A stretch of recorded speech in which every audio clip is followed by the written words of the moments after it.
একটা সংসদে মনে হয় নতুন সদস্য হয়েছে। উনি সদস্য হয়েছে কিনা আমি তাও আদৌ জানি না, তবে উনি শুনতে পেরেছি উনি এক সংসদ সদস্য হয়েছে। তার নাম হলো গিয়াসউদ্দিন কাদের চৌধুরী। উনি যেদিন নমিনেশন পেয়েছে ওই দিনই এসে আমাদেরকে অনেক মেরেছে, অনেক। আমি আপনাদের সমস্ত ডকুমেন্ট দিতে পারবো। উনি যত সম্ভব চিটাগাঙে রাউজানের উনি এমপি হতে পারেন।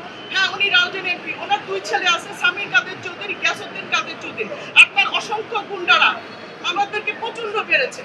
আমি চাই, আমি একটা স্বাধীন দেশের মানুষ, আমি চাই আমি আমার বাচ্চা কাচ্চা নিয়ে বাঁচতে, আমার সুন্দর জীবন নিয়ে চলতে। আমার বাচ্চাদের ভবিষ্যৎ আছে, আমার ভবিষ্যৎ আছে। আমার পরিচয় হলো আমি একজন শিল্পপতি, আমরা একদম ইন্ডাস্ট্রিয়াল। আমাদের ব্যবসা পর্যন্ত তারা বন্ধ করে দিয়েছে। আমাদের কাছে সেটা চাঁদাবাজি, 5 কোটি টাকা চাঁদাবাজি করেছে, চেয়েছে।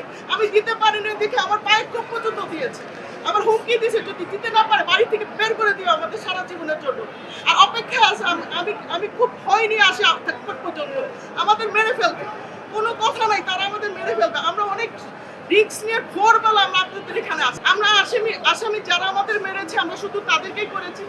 যাদেরকে আমরা নাম চিনি না তাদেরকে আমরা অজ্ঞাত হিসেবে দিয়েছি। তবে আমি আসামি করেছি গিয়াসউদ্দিন কাদের চৌধুরী, সে প্রথম আসামি। যে বলতেছে সে একজন সংসদ সদস্য, রাউজানের সে, চিটাগাং রাউজানের সে। আর তার ছেলে হলো সামির কাদির, সে তার নামে ফ্ল্যাট জালজালিতি করেছে। আর তার ছেলে হলো শাকির কাদের। আরেকজন মহিলা আছে, সে নাম হলো মারিনা এরশাদ। এটা তাদের পরিচিত, বা কি আসামি আমি বলতে পারবো না। দেখেন, আমি আজকে অনেক কেঁদেছি। আমি বুঝতে পেরেছি আমি কাঁদলে হবে না, আমাকে বাঁচতে হবে, আমাকে আপনাদের সহযোগিতা করতে হবে। আপনারা আমাদের সহযোগিতা করেন, আমাকে বাঁচান, আমাকে আমার বাচ্চাদের বাঁচান।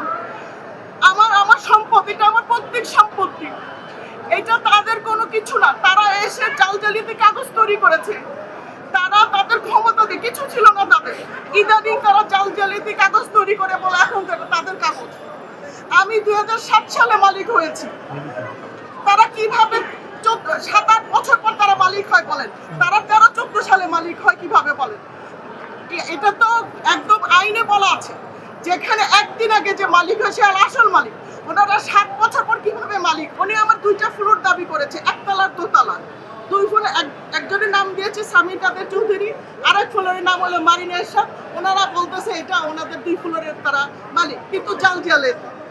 আমরা এর জন্য আইনগত যত শেষ হওয়া সেই পর্যন্ত আমরা যাব। তাহলে এতদিন আমরা ছিলাম, একদম এত বছর আমরাই ছিলাম, কিন্তু ওই 5ই আগস্টের পরে এসে তারা দখল করেছে। 2025 তারিখের ঘটনাকে কেন্দ্র করে আজকে যিনি বাদী ফারজানা ইসলাম আমিনা, তিনি একটি মামলা দায়ের করেন গুলশান থানায়। তার মামলা নাম্বার হচ্ছে গুলশান থানার মামলা 15-12-25। এই মামলায় টোটাল আসামি ছিলেন 15 জন। প্রত্যেকটি বিজ্ঞ আদালতে আত্মসমর্পণ জামিন লাভ করে এবং তাদের জামিন ছিল ধার্য তারিখ পর্যন্ত। আজকে 15 জনের মধ্যে 9 জন বিজ্ঞ আদালতে উপস্থিত ছিলেন এবং বাকি 6 জন আসামির পক্ষে সময়ের আবেদন করে। আমরা রাষ্ট্রপক্ষ, আমি বাদীপক্ষে ছিলাম, বাদীপক্ষ থেকে সময়ের আবেদনে আমরা বিরোধিতা করি এবং এই 6 জনের মধ্যে 2 জন আসামি, একজন ছিলেন মাননীয় সংসদ সদস্য, তিনি অধিবেশনের কারণে সংসদে ব্যস্ত এবং তার নিরাপত্তা রক্ষী।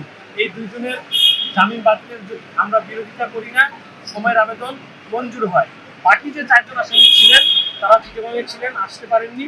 বিজ্ঞ আদালতে আমরা জামিন বাতিলের আবেদন করি, বিজ্ঞ আদালত সন্তুষ্ট হয়ে জামিন বাতিলের আবেদন মঞ্জুর করেন এবং এই আসামিদের জামিন বাতিল হয়।